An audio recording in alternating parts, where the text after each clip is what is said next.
Bonjour à tous. Je suis Nafissa Goupil, fondatrice du magazine Décision Durable. Et aujourd'hui, je vais vous présenter l'ordre du jour de notre magnifique soirée organisée avec beaucoup d'attention par Catherine Marassia, que bon nombre d'entre nous connaissent. Catherine Marassia est la fondatrice de la soirée des présidents et elle est également présidente de Events Energy, agence événementielle pour les entreprises. Comme d'habitude, notre soirée se déroulera en deux parties. Nous commencerons par une conférence et dans ce cadre, nous allons développer le thème de la gestion de trésorerie d'entreprise. Pour nous éclairer, Catherine a invité 3 intervenants experts. Il s'agit de Daniel Weil, de Brice Gimeno et de Nadine Trémolière. Daniel Weil est directeur du développement du groupe Primonial, un acteur majeur de la gestion patrimoniale. Ensuite, nous écouterons Brice Gimeno, qui est président de DS Investment Solutions. Brice Gimeno abordera la structuration au cœur de la trésorerie. Enfin, Nadine Trémolière, qui est la directrice générale de Stamina Asset Management, nous livrera ses perspectives 2018 sur les marchés financiers. Et maintenant, je vais passer la parole à Valérie Benudis, qui est la directrice du réseau France du groupe Primonial. Je vous souhaite à tous une belle soirée.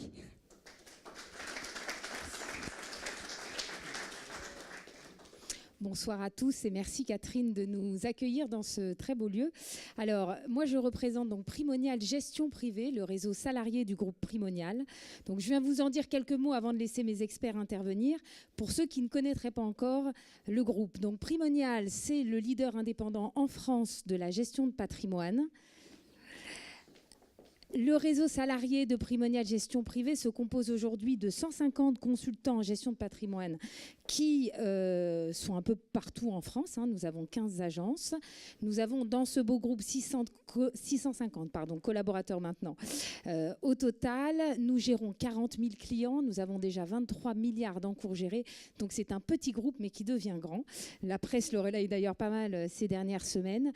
Alors on a choisi ce soir de vous parler de la gestion de la trésorerie de votre entreprise parce que le contexte de taux de marché le requiert. Nous avons des taux de rendement monétaire aujourd'hui quasi négatifs, des comptes à terme qui délivrent plus grand-chose, des comptes à vue qui sont effectivement sur des rendements nuls.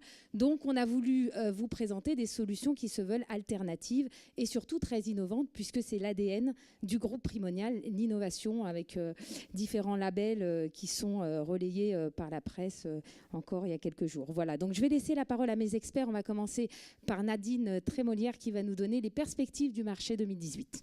Merci pour elle.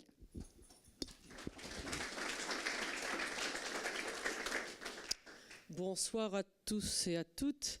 Avant de vous proposer donc des solutions d'investissement, on a trouvé que c'était relativement pertinent de vous faire partager un peu nos vues sur les marchés parce qu'avant tout ça a été un petit peu lié. Donc avant de faire un petit peu les perspectives 2018, je voulais faire un bilan sur les marchés financiers depuis cette année. Alors j'ai un petit peu triché parce que j'ai arrêté au 24 janvier, donc on va dire qu'il y a un petit peu de hausse qui vient de janvier. Mais globalement, vous le voyez, les marchés se sont très bien comportés en 2017. Donc forcément, la question qui va nous occuper maintenant, c'est de savoir est-ce que ça va continuer et pourquoi. J'ai illustré par là des marchés, d'abord des marchés émergents, la courbe violette, celle le plus haute, des performances en euros de 27%. Si je les convertissais en dollars, puisque ce sont des marchés en dollars, vous rajoutez à peu près 15% de plus. Donc on a des marchés qui ont progressé de plus de 40% sur l'année. Ensuite, un marché américain qui, en euros, ne délivrait que 10%, mais rajoutait pareil 15% d'effet euro-dollar. Et ça fait des performances pour un investisseur américain proche de 25%. Si on était sur le Nasdaq, on serait plus proche des 31-32%.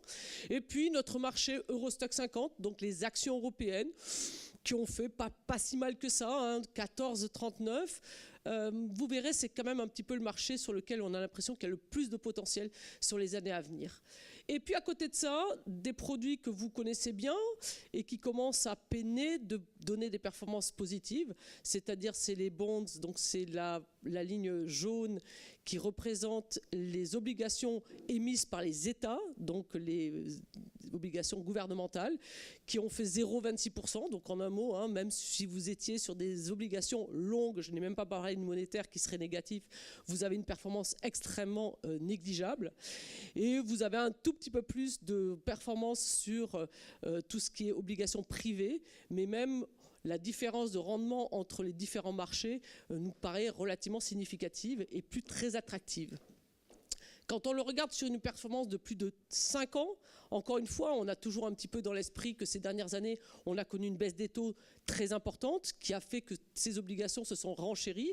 Effectivement, on a eu des performances de environ 20%, que ce soit sur les obligations gouvernementales ou les obligations d'État. Mais sur 5 ans, vous aviez quand même la possibilité de faire 127% sur du marché américain en euros. Alors l'effet euro-dollar sur 5 ans ne joue pas trop, donc on doit être à 2-3% de plus. Malgré tout, les actions européennes sont bien en retard, hein, autour de 60%, donc on voit très bien la différence qu'il y a entre le marché américain et le marché européen.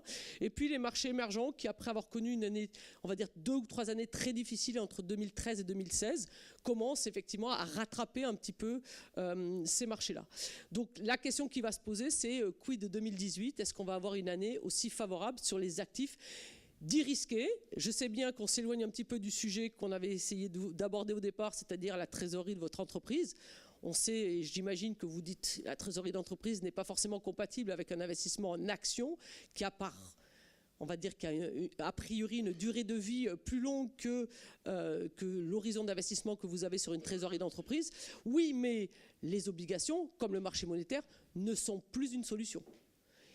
Et encore, nous n'avons pas vécu ce que nous allons vivre dans les prochains mois, années, c'est-à-dire une hausse des taux.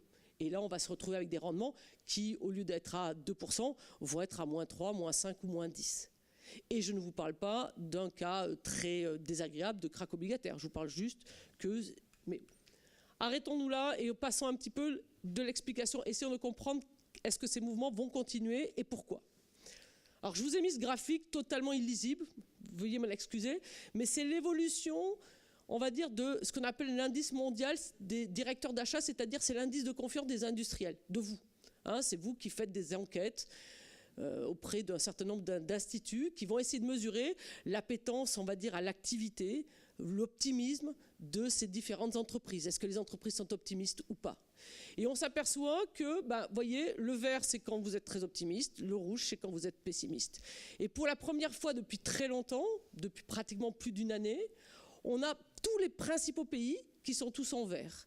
Et en plus, ça continue à accélérer. Regardez, il y a un an, hein, on était sur des pays comme la zone euro, on était avec des indices achats qui étaient autour de 55%, on est à 58%. Donc, au cours de l'année 2017, on a cessé d'augmenter et on a cessé d'avoir un optimisme plus important sur les marchés financiers, quels que soient les pays. Et je pense que quelque part, ce qui nous intéresse le plus dans ce graphique, c'est de montrer cette synchronicité de la croissance mondiale. C'est la première fois depuis très longtemps qu'on a tous les signaux sont un petit peu au vert, et ce, quelle que soit la zone géographique dans laquelle vous intervenez. Alors, on va essayer de l'expliquer sur les grandes zones. Prenons la zone américaine. C'est vrai que l'élection de Trump a été, on va dire, une vague d'espoir parce qu'on sentait depuis un an que quelque part le cycle économique, qui est extrêmement long, hein, de mémoire, ce cycle économique a plus de presque 10 ans, hein, depuis 2008-2009. Dans l'histoire économique des États-Unis, on n'a jamais connu un cycle aussi long. Hein. Je crois qu'il faut remonter à 1850 pour avoir une période aussi longue. Petite anecdote, en 2017, pas un mois n'a été négatif.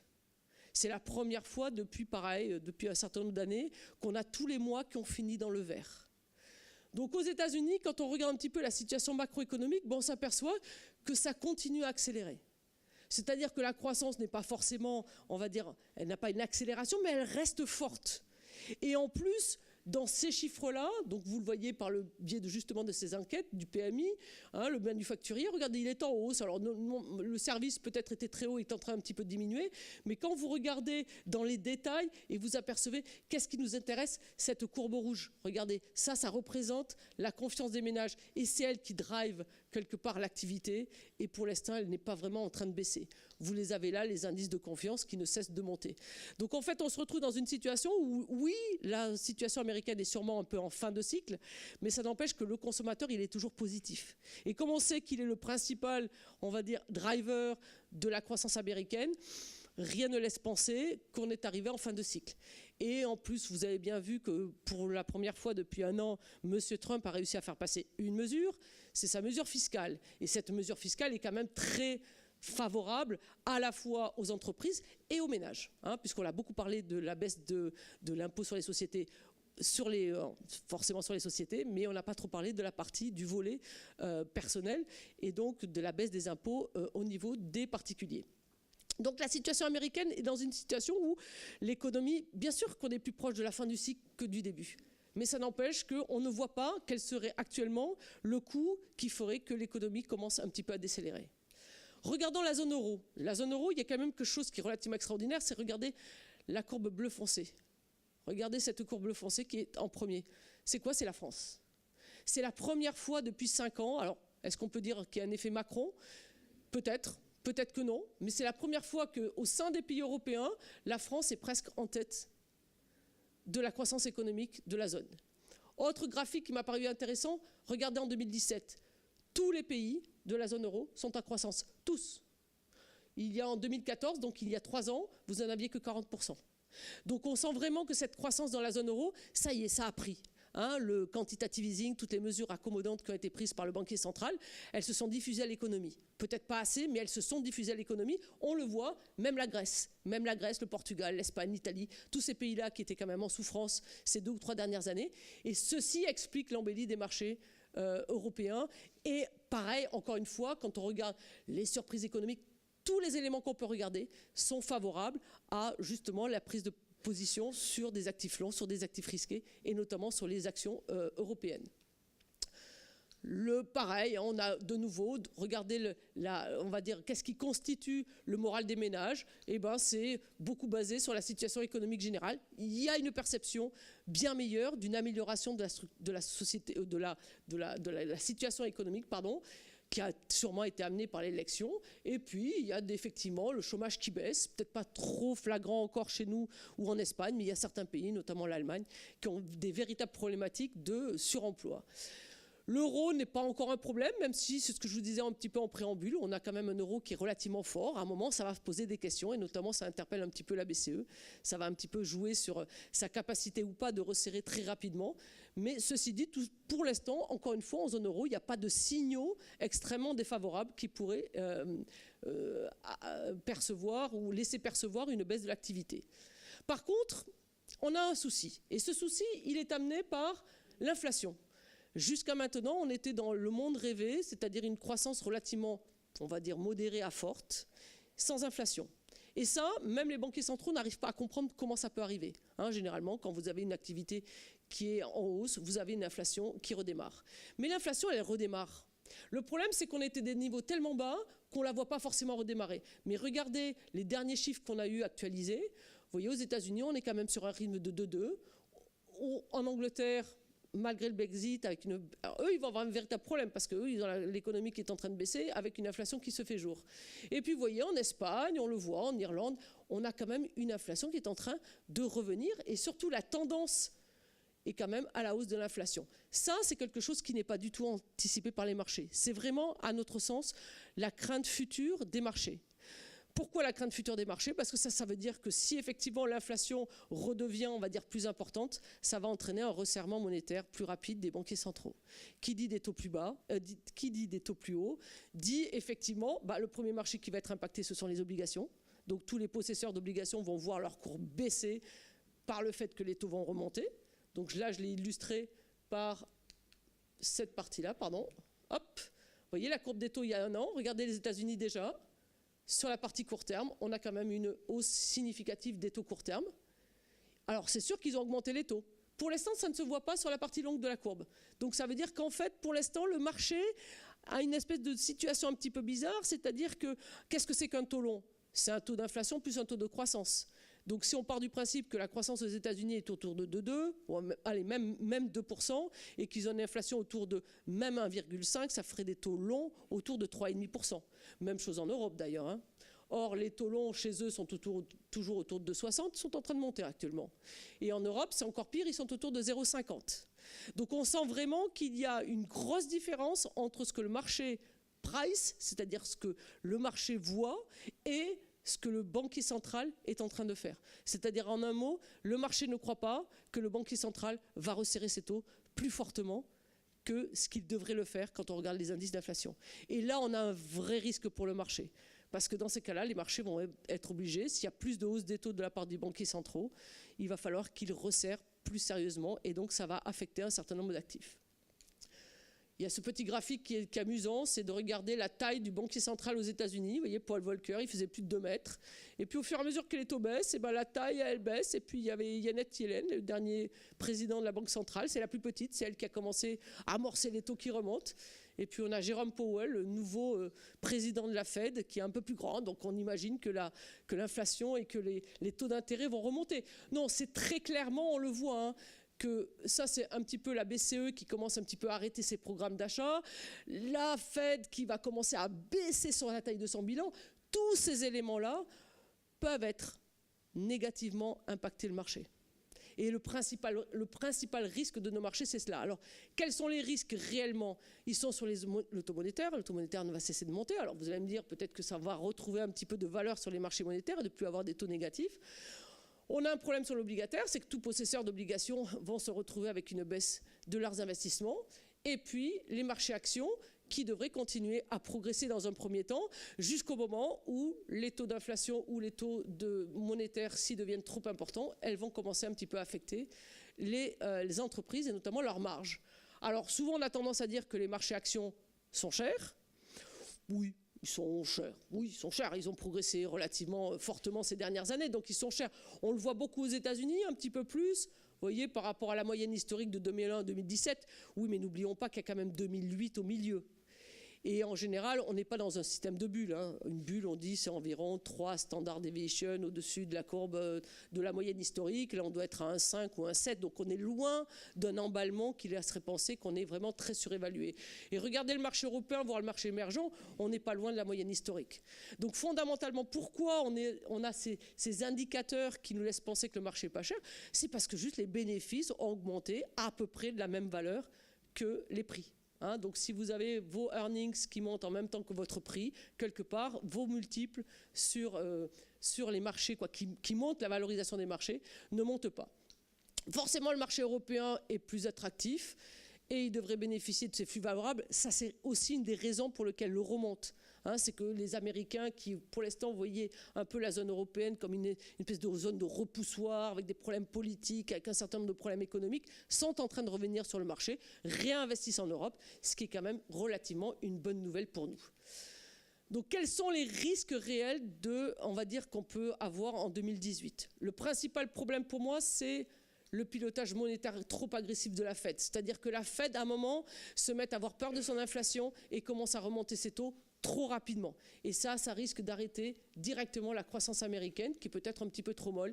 Et on aura un petit peu le scénario, on va dire, pas complètement de 2007, mais on aura un scénario relativement défavorable. Le second, c'est à peu près la même chose, c'est-à-dire qu'on parle de la Fed, mais on devrait parler de tous les banquiers centraux. Tous les banquiers centraux ont pris des mesures accommodantes qui visaient à injecter beaucoup de monétaire dans leurs économies. C'est évident que cet arrêt progressif, il peut y avoir une mauvaise perception par les marchés que l'arrêt progressif de ces mesures accommodantes peut entraîner des taux qui vont monter et dans ces cas-là, une plus grande instabilité sur les marchés financiers qui va se répercuter sur les actions. Donc on est un peu sur le même scénario. Vous voyez, ce scénario, pour nous, c'est quand même le principal problème. Ensuite, un ralentissement économique aux États-Unis, oui, qui peut être induit par effectivement une hausse de l'inflation, par une hausse des taux, ça peut se répercuter. Mais il n'y a pas vraiment grand-chose qui puisse nous laisser penser actuellement qu'il puisse y avoir un ralentissement économique aux États-Unis. Bon, ce choc géopolitique, on traîne toujours ça comme un peu le mistigris. Mais bon, a priori, ça ajoute de la volatilité au marché, ça ne fait pas changer fondamentalement les équilibres économiques. Et puis le ralentissement chinois qui est quand même... Oui, on sait que l'économie chinoise est en train de ralentir, elle va ralentir sûrement. Est-ce que ça va être aussi fort que ce que les marchés peuvent anticiper? Sûrement pas. Et je pense que c'est relativement maîtrisé. Je pense qu'ils ont quelqu'un à la fois du côté de la Banque centrale et à la fois du gouvernement, qui ont l'air de savoir à peu près ce qu'ils font, donc c'est plutôt rassurant pour nous. Donc voilà, donc les risques ils sont là. Juste un petit mot pour finir un petit peu cet élément-là. Donc qu'est-ce qu'on va vous proposer, hein, parce que quelque part c'est un peu la question, j'ai toujours pas répondu. Donc on a dit des actions, c'est un petit peu peut-être un peu long, des obligations, pas vraiment, du monétaire, pas trop.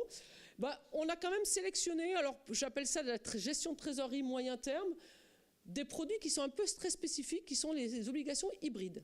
Les obligations hybrides, elles ont un certain nombre de spécificités. Premièrement, elles sont émises par les sociétés non financières.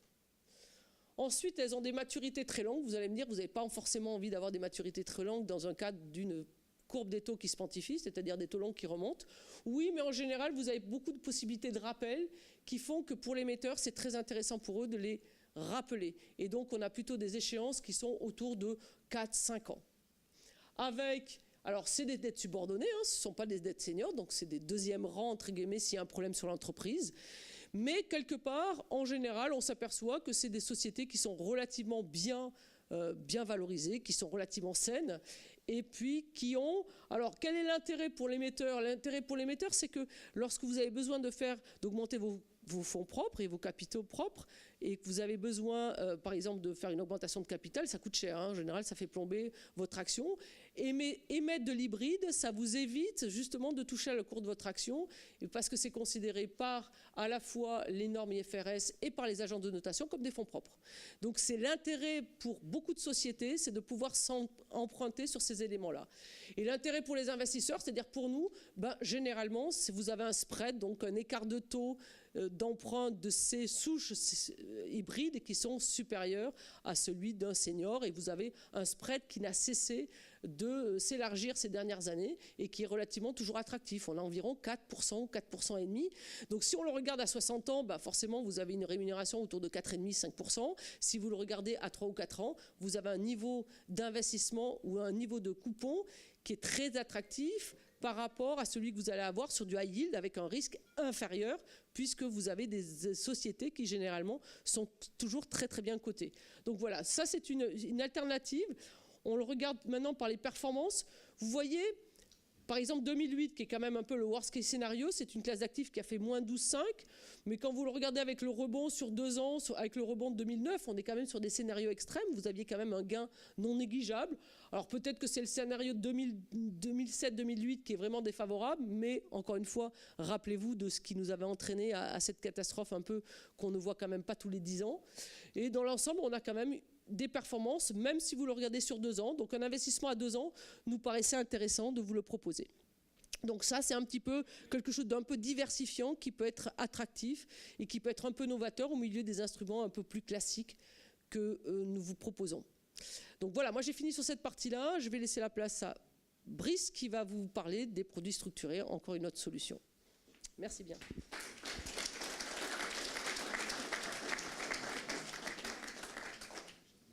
Donc moi, je dirige effectivement cette société, DS Investment Solutions, dont le principe est de proposer des solutions qu'on appelle structurées.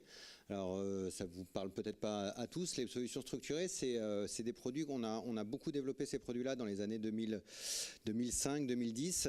C'est des produits qu'on appelait à capital garanti. On vous disait, voilà, vous allez avoir dans 6 ans, dans 8 ans, dans 10 ans, la garantie du capital plus une hausse des marchés, etc., etc. Alors, j'ai voulu faire un petit clin d'œil justement à ça et de se dire, tiens, si on crée ensemble un produit à capital garanti, vous allez voir, c'est assez simple à faire. Et comme ça donne un petit cadre sur comment on monte un produit à capital garanti, est-ce qu'on peut en faire, comment ça se passe. Alors, un produit à capital garanti, c'est 2 briques. La première brique qui est ce qu'on appelle une obligation 0 coupon, donc c'est un produit obligataire, et puis la brique optionnelle, une option d'achat, vous avez peut-être entendu parler, c'est les fameux calls et les fameux puts. Voilà, pour ceux qui ont entendu parler. Le call, j'achète à la hausse, le put, je me protège contre une éventuelle baisse des marchés. Donc mon principe, ça va être de dire, je vais cumuler ces deux briques pour pouvoir avoir au terme de mon investissement que je vais définir 100% de capital garanti plus la performance d'un sous-jacent, le sous-jacent étant l'actif sur lequel j'ai investi, que ce soit l'Eurostoxx, que ce soit l'or, que ce soit le pétrole, etc., etc. Alors, comment ça se passe? Je vais faire un tout petit peu de mathématiques. Je suis désolé pour ceux qui n'aiment pas trop ça ce soir. Mais dans mon métier, c'est beaucoup de maths. Le principe, c'est de dire, voilà, on va créer un produit sur l'Eurostoxx à 10 ans. Et dans 10 ans, ce que je veux, c'est récupérer mon capital avec une indexation sur les marchés européens. Donc je vais regarder quel est le niveau des taux d'intérêt. Vous voyez, à 10 ans, on a des taux qui sont à 1,018. Et donc je vais appliquer ma petite formule avec le nombre d'années effectifs. Et je vais savoir du coup combien je vais devoir placer sur les 100 000 euros que vous allez me confier, combien je vais devoir placer sur cette fameuse obligation zéro coupon qui dépend des taux. Pardon. Donc je vais devoir placer sur les 100 000 euros que vous m'avez confiés 90 000 euros, un peu plus de 90 000 euros sur cette obligation zéro coupon. Okay, donc pour le reste, je vais pouvoir aller chercher de la valeur, mais alors du coup aller chercher de la valeur avec 9%, ça ne va pas m'en donner beaucoup.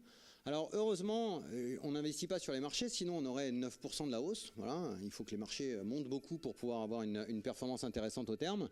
On achète ce qu'on appelle cette option d'achat, ce call, qui... une option d'achat, en fait, c'est une petite valeur que j'achète qui me coûte, pour avoir 100% de la performance de l'Eurostoxx au bout des 10 ans, ça me coûte, vous voyez, 15%.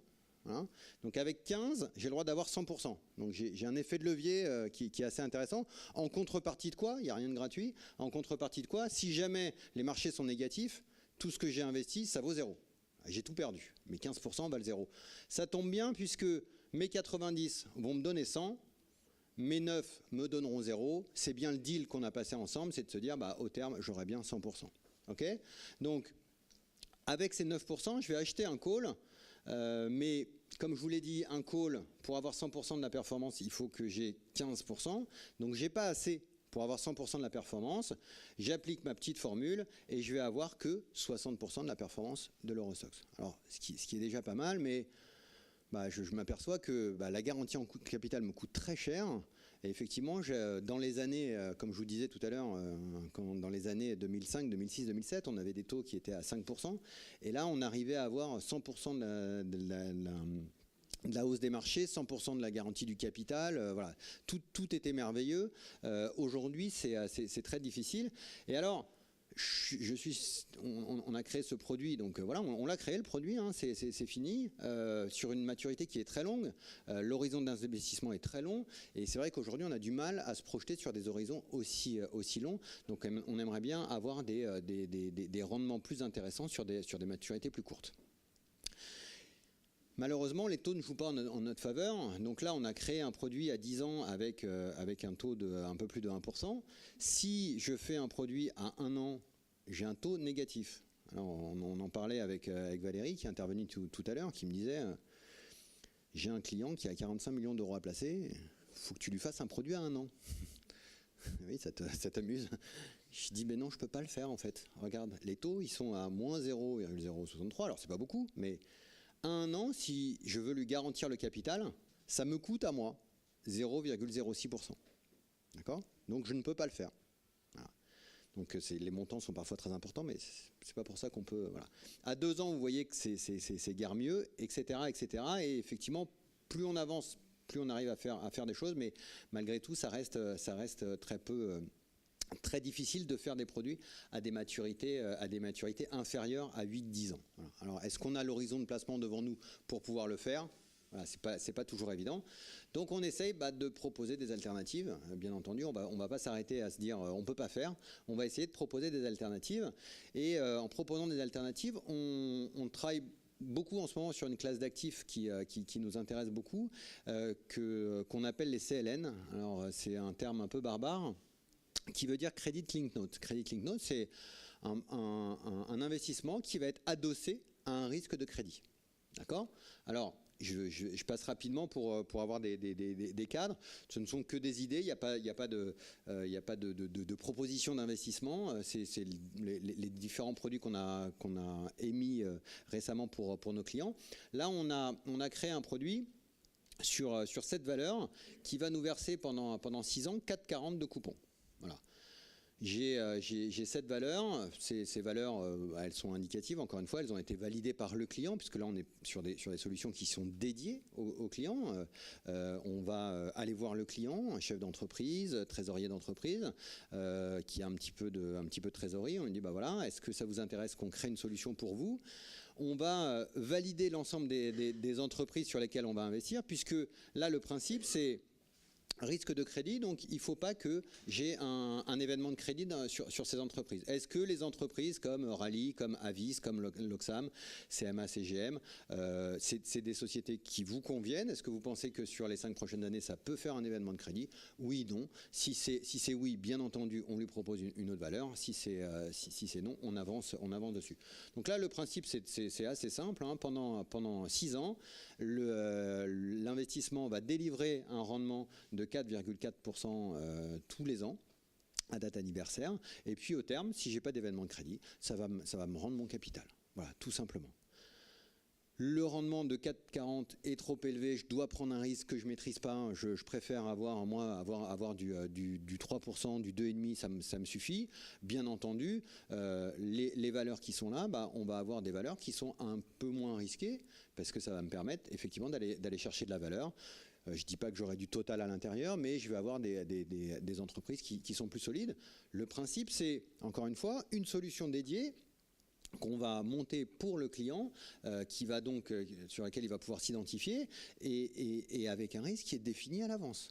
C'est vous qui définissez le risque, c'est vous qui définissez le rendement, et par rapport à ça, nous, on vous crée l'investissement qu'on va mettre sur votre compte titre, qu'on va mettre, etc. Voilà. Alors, une deuxième idée sur des produits de type crédit. Là, au lieu de prendre des valeurs qu'on aura choisies, parce que vous allez me dire, moi, des valeurs, je ne veux absolument pas les choisir, je ne sais pas du tout de quoi vous me parlez. Trouvez-moi un panier représentatif. Voilà. Et là, on a un indice, c'est un peu comme l'Eurostoxx, c'est l'Eurostoxx pour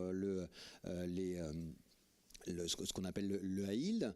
Donc là, on a un indice qui s'appelle l'ITRAX, dans lequel on a 75 entreprises, voilà, qui ont été sélectionnées.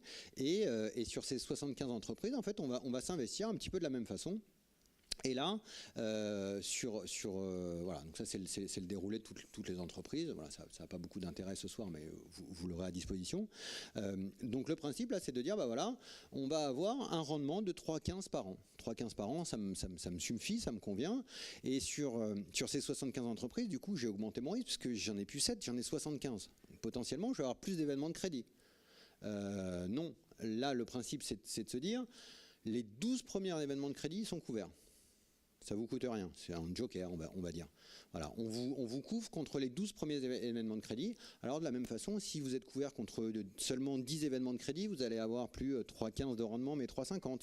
Si vous êtes couvert contre 8 événements de crédit, ça ne va pas être 3,50, ça va être 4, etc., etc. Encore une fois, tout est ajustable, tout est modifiable par rapport à ce que vous anticipez, ce que vous voulez prendre. Voilà, j'ajuste mon risque par rapport au rendement. C'est bête comme chou.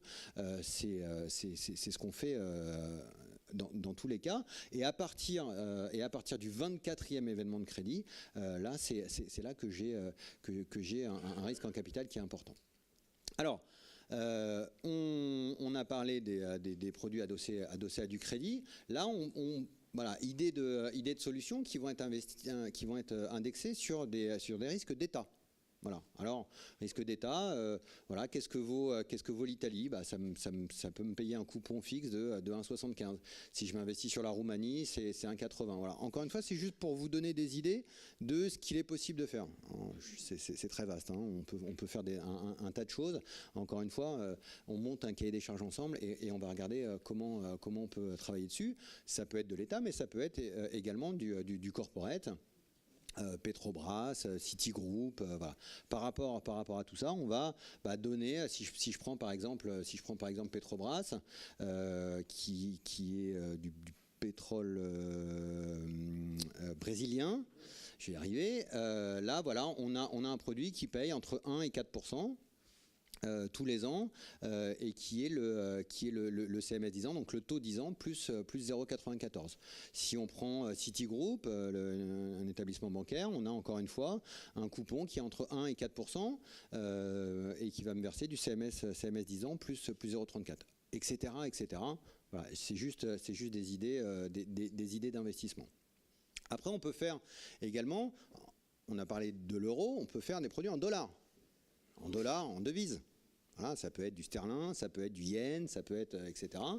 Donc là, on va pouvoir proposer une solution indexée, par exemple, à une émission subordonnée de la Société Générale, qui va me verser tous les ans un taux, le taux 10 ans. Alors le CMS, on appelle le CMS, c'est peut-être pas courant pour vous. Le CMS, c'est le taux à 10 ans, avec un minimum de 2,60 par an et un maximum de 5% par an. Voilà. Donc là, j'ai un investissement qui est à horizon 2024, avec un rendement qui est assez attractif, garanti, minimum de 60, maximum 5%. Voilà. Alors on est par contre sur du dollar. Je ne sais pas si certains d'entre vous ont des trésoreries en dollars, ça peut être intéressant. Alors, après, voilà, dernière solution voilà, que j'évoque ce soir, et après, voilà, encore une fois, tout est ouvert. Un produit à capital garanti qu'on va indexer sur une thématique qu'on trouve intéressant, qui est le vieillissement de la population. Voilà, donc là, on a un indice qui nous fait plutôt des belles performances. On a un par contre qui peut perdre, comme on l'a connu en 2008, mais qui nous fait globalement des belles performances. Une courbe par rapport à l'Eurostoxx qui est plutôt en hausse. Et on arrive là à avoir, puisque c'est un indice qui a moins de volatilité, on arrive à avoir, ça c'est les sociétés qui sont à l'intérieur, donc remboursement à l'échéance, 100% du capital garanti, plus 100% de la performance de l'indice au terme des 9 ans. Voilà. Donc je suis indexé sur une thématique un petit peu particulière. Tiens, ça m'intéresse d'investir là-dessus. Voilà, j'ai au minimum 3,5 par an et au maximum jusqu'à 100% de la performance. Voilà différentes idées. Voilà, n'hésitez pas surtout à revenir vers nous, à revenir vers toutes les personnes qui travaillent chez Primonial, qui pourront vous renseigner sur ces thématiques. Après, on peut ouvrir à tout un tas de sujets qui peuvent être très très sympas. Voilà. Je laisse la parole à Daniel qui va là nous parler d'immobilier, puisque c'est un secteur sur lequel je ne peux pas investir, donc je te laisse la parole. Bonjour à tous. Écoutez, mon intervention va être plus brève, puisque en fait l'immobilier est un produit relativement atypique à première vue pour la trésorerie longue. Ma mission ce soir, ça va être de vous prouver qu'il y a des compromis possibles entre, je dirais, les prérequis d'un placement en trésorerie et puis l'immobilier, sur lequel peut-être vous ne connaissez pas toutes les solutions qui s'offrent à vous. Je comprends que la plupart d'entre vous sont des entrepreneurs, et si on fait un peu d'histoire, il y a toujours eu des rapports assez ambigus entre l'entrepreneur et l'immobilier. On pourrait presque définir un entrepreneur en France, finalement c'est celui qui ne s'est pas enrichi grâce à l'immobilier, puisqu'il n'y a quasiment pas d'autre moyen de s'enrichir que l'immobilier si on ne fonde pas son entreprise. Et ce qui est assez drôle, c'est qu'aujourd'hui, la tendance chez les entreprises, c'est soit de céder leur immobilier par un processus d'externalisation à des gens comme nous, et de se concentrer sur leur cœur de métier, leur cœur d'activité. Soit, c'est souvent arrivé historiquement, des entreprises qui en gérant leur mur, leur immobilier, se sont aperçus qu'elles pouvaient le rendre plus rentable, et en fait ont vendu leur cœur d'activité. Et ça s'appelle les foncières. Et finalement, les foncières, ce qu'on appelle les foncières aujourd'hui, sont des entreprises qui se sont rendues compte à un moment donné que leur mur finalement pouvait être géré, pouvait dégager une performance, un rendement, et ont décidé d'en faire leur métier et de vendre leur cœur d'entreprise, leur cœur de métier. Alors, donc l'immobilier, tiens, comme d'habitude, il n'y a pas tous les cercles qui s'affichent, qu'importe. Je vais d'abord commencer par vous parler de ce qu'on fait chez Primonial REM. Donc Primonial REM, c'est une société de gestion de fonds immobiliers qui gère aujourd'hui un actif sous gestion qui vaut 14 milliards d'euros. On est 110 personnes. On a été cette année le premier investisseur en immobilier d'entreprise en France, devant Amundi et Natixis. Le cœur de notre métier, c'est donc d'acheter pour des fonds, dont je vais vous parler tout de suite après, des immeubles, soit de bureaux, soit de commerce, des petits commerces, des murs de magasins, des centres commerciaux. On achète aussi un peu d'immobilier résidentiel en bloc, pas des appartements. Et on est aujourd'hui le premier détenteur d'immobilier de santé européen. Brice a un peu évoqué le sujet. Aujourd'hui, on détient près de 200, ce qu'on pourrait appeler des EHPAD dans le contexte français, ou des maisons des nursing homes dans le contexte allemand, maisons de retraite et cliniques, où on est le premier on est le premier détenteur de murs d'immobilier de santé en Europe. Et donc, on gère 77 fonds. Alors, si je pose un peu le problème,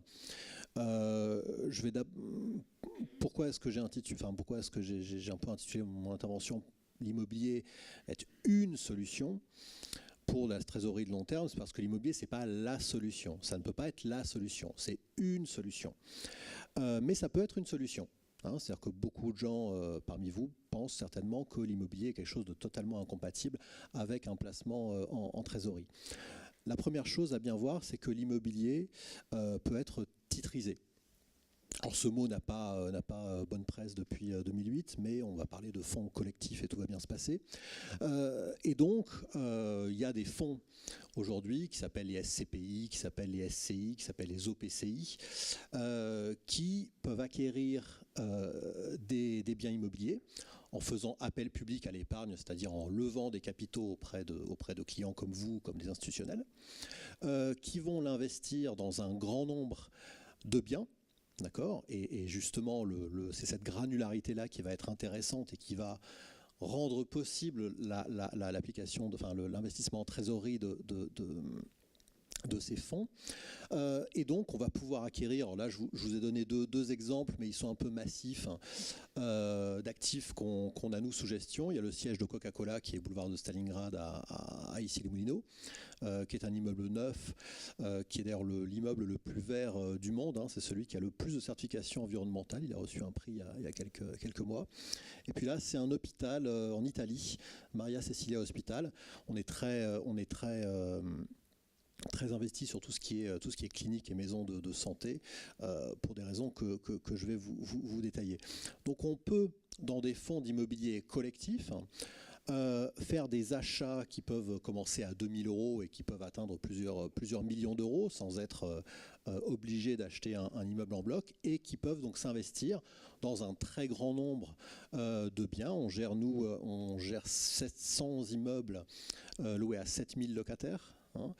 Donc une très très forte granularité, et c'est ce qui permet justement de faire des fonds ouverts, financiarisés, relativement liquides, où on peut faire des achats pour de très faibles mises et faire des retraits partiels, et donc retirer quand on en a besoin, quelques milliers ou quelques centaines de milliers ou quelques millions d'euros. D'accord ? Donc c'est l'application, et tout ça évidemment sans souci de gestion, puisque c'est nous, j'ai oublié de le dire, mais ça va sans dire, qui gérons ces fonds. Et donc ça donne finalement un peu comme des OPCVM, des fonds qui distribuent un rendement. Alors pourquoi est-ce que l'immobilier est indispensable ? Je vous ai dit pourquoi c'était impossible. Maintenant je vais dire pourquoi c'est indispensable.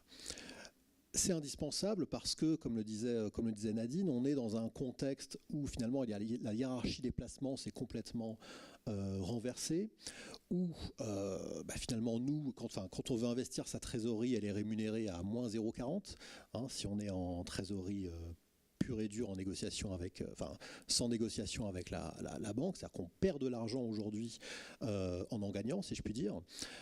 Or, si je regarde quels sont les placements équilibrés en termes de risque qui existent, finalement, à part l'immobilier, à part certaines structurations qu'on a vues avec les obligations corporate, à part l'or, mais qui n'est pas un placement équilibré à mon sens, il y a finalement très peu de placements qui ont la caractéristique de l'immobilier. La caractéristique de l'immobilier, c'est quoi? C'est des revenus réguliers, donc des loyers, hein, pour parler français. Pourquoi est-ce qu'ils sont réguliers? Parce qu'ils sont contractualisés par des baux. Hein, je dis souvent que la différence entre l'immobilier et une action, c'est que quand une entreprise a des difficultés, son cours de bourse baisse, mais ça ne veut pas dire pour autant qu'elle déménage ou qu'elle ne paie plus son loyer. Et d'autant plus que c'est contractualisé par un bail, donc il y a des loyers, des revenus qui sont réguliers. C'est quand même une des seules classes d'actifs qui donne de façon contractuelle des revenus.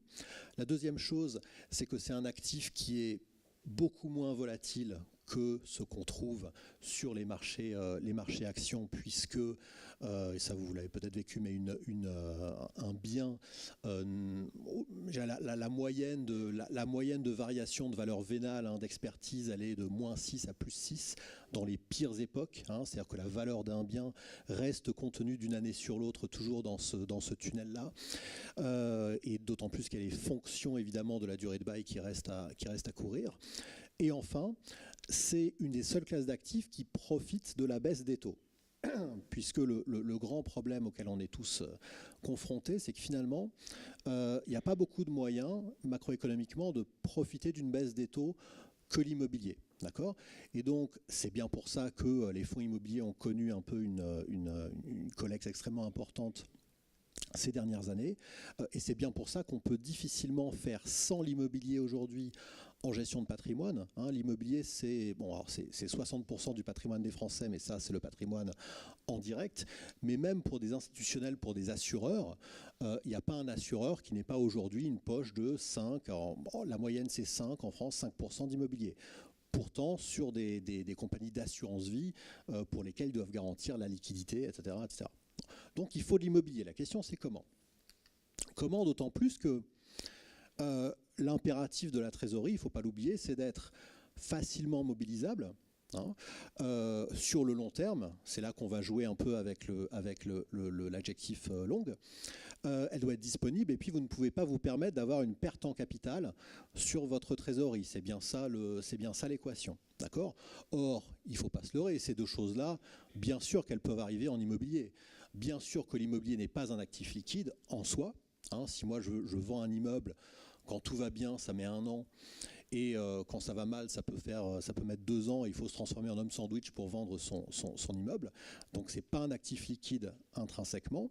Et bien entendu, il peut y avoir des pertes en capital en matière d'immobilier. D'autant plus que c'est un actif, l'immobilier, dont la caractéristique est d'avoir des coûts de transaction beaucoup plus élevés que des classes d'actifs financières. Pour gérer 1 milliard d'euros en immobilier, il faut 4 ordinateurs. Mais en action, il faut 4 ordinateurs. Mais pour gérer 1 milliard d'euros en immobilier, il faut 15 personnes. D'accord ? Et ça, c'est incompressible. C'est pas parce que c'est un secteur qui n'est pas productif, c'est parce qu'il y a beaucoup de coûts d'intermédiation. Alors les fameux frais de notaire, mais j'ai pas envie de m'acharner sur la profession des notaires. Mais en tout cas, l'immobilier, ça se gère et ça se gère au quotidien et on ne peut pas faire abstraction de ces coûts de gestion. Donc il faut pouvoir, et c'est bien pour ça que ça n'est viable qu'à long terme, il faut pouvoir amortir l'ensemble de ces coûts de transaction, de ces coûts de gestion. Et enfin, pour rebondir un peu sur ce que disait Nadine tout à l'heure, s'il y a une remontée des taux brutale, l'immobilier est évidemment exposé. Hein. L'immobilier bénéficie d'une baisse des taux, mais il est exposé au cas où il y a une remontée des taux qui alors rendrait les placements obligataires plus compétitif et créerait alors un appel d'air vers ces placements obligataires au détriment de l'immobilier. Donc ça, c'est un peu l'équation dans laquelle on est et qui peut faire hésiter beaucoup de gens sur le fait de mettre un peu d'immobilier dans sa trésorerie. Et pourtant, c'est possible et pourtant, ça se fait. C'est-à-dire que dans la trésorerie longue de beaucoup d'entreprises aujourd'hui, il y a de plus en plus, et les personnes de Primonial pourront vous le confirmer, un élément d'immobilier collectif. D'accord ? Alors, concrètement, il y a deux solutions, toutes simples. La première, plutôt que, bon, évidemment, on ne va pas parler d'acheter des immeubles ou d'acheter même en direct un fonds immobilier, hein, on va parler plutôt de deux alternatives. La première, toute simple, puisque l'immobilier n'est pas liquide, on va faire porter la liquidité par quelqu'un d'autre, et de préférence quelqu'un qui a de l'argent, donc un assureur, hein, dans le contexte français actuel. Et donc ça veut dire certaines unités de compte immobilières, je ne vais pas faire de publicité pour nos fonds ici, mais certaines unités de compte immobilières, qui sont des fonds immobiliers collectifs au sens où je l'entendais, sont investis en immobilier à 95%. D'accord.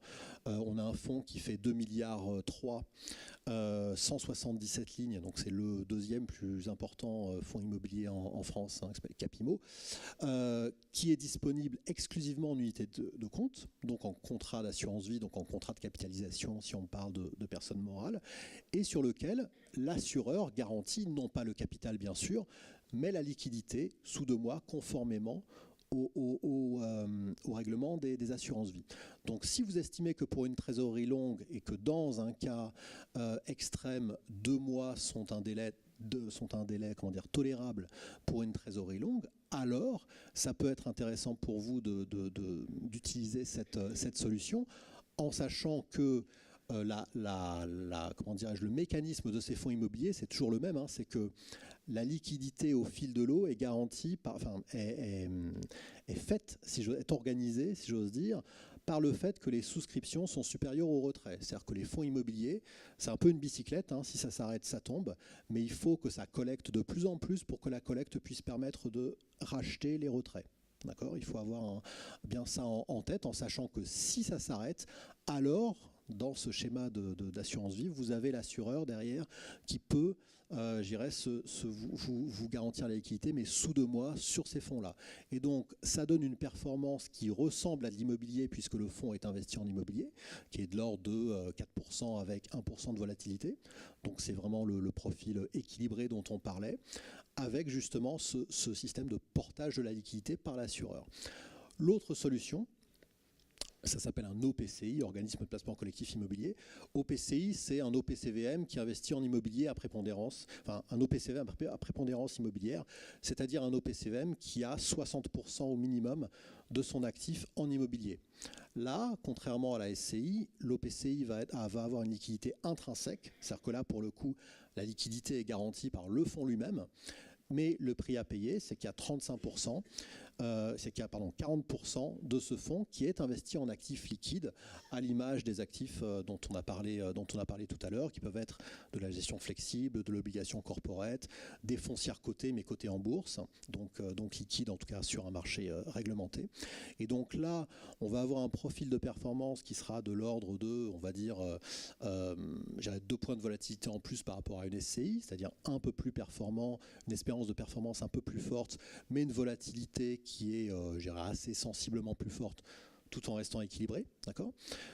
Et là, ce sera une autre solution de trésorerie. Donc, en gros, une solution à cette équation de comment mettre l'immobilier dans un placement de trésorerie, ça va être soit de faire porter la liquidité par un assureur et d'avoir une performance qui est vraiment immobilière, soit d'avoir un produit qui est liquide en lui-même, mais à ce moment-là, il faut payer le prix d'avoir une allocation liquide un peu plus importante. Donc voilà à quelles conditions l'immobilier collectif peut être une solution. Juste un petit regard sur finalement les chiffres, hein, qu'est-ce que ça donne, ce que je viens de vous expliquer un peu en théorie. Aujourd'hui, j'ai regardé un peu dans notre patrimoine, on a pas mal d'entreprises, en fait, on a beaucoup d'associations ou de fondations qui sont extrêmement intéressées par toutes les thématiques de type santé sur lesquelles on est positionné. Et nous, ce que nous disent ces clients-là, c'est que finalement, ce qui leur plaît, c'est d'investir leur trésorerie, d'une part sur des produits qui délivrent une performance, mais aussi parfois sur des produits qui délivrent un revenu, qui délivrent un rendement qu'ils peuvent alors réinvestir sur leur cœur d'activité. C'est-à-dire que ça peut être de la trésorerie, mais ça peut aussi être un moyen, l'immobilier, de transformer du cash en cash flow, de transformer du capital en revenu, pour parler français, et de réinvestir ce revenu dans le cœur de métier. D'accord ? Retournons ainsi à ce qu'il y a d'originel dans l'équation entre immobilier et entreprise. Donc voilà un peu ce que je voulais vous présenter. L'immobilier, à condition d'être collectif et à condition surtout d'être vraiment dans des fonds qui sont diversifiés, qui sont vastes, hein, pas de petits fonds dans un placement de trésorerie, avec beaucoup de lignes, beaucoup de granularité, et géré par des professionnels et conseillé surtout par des professionnels. Alors, dans ces conditions-là, il est tout à fait, je dirais, orthodoxe d'introduire un peu d'immobilier dans votre trésorerie longue. Merci de votre attention.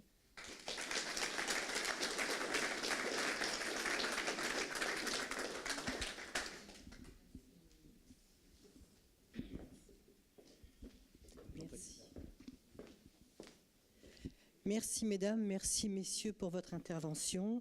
Donc bien sûr, tout au long de cette soirée, vous pourrez leur poser vos questions. Maintenant, je voudrais passer la parole, quelques minutes seulement, rassurez-vous, à monsieur Pedro Abrent, qui va vous parler de l'événement qui va avoir lieu le 22 mars à l'Institut océanographique de Paris-Monaco, Fondation Albert Ier, dans le 5e arrondissement. Monsieur Pedro Abrent. Merci Catherine.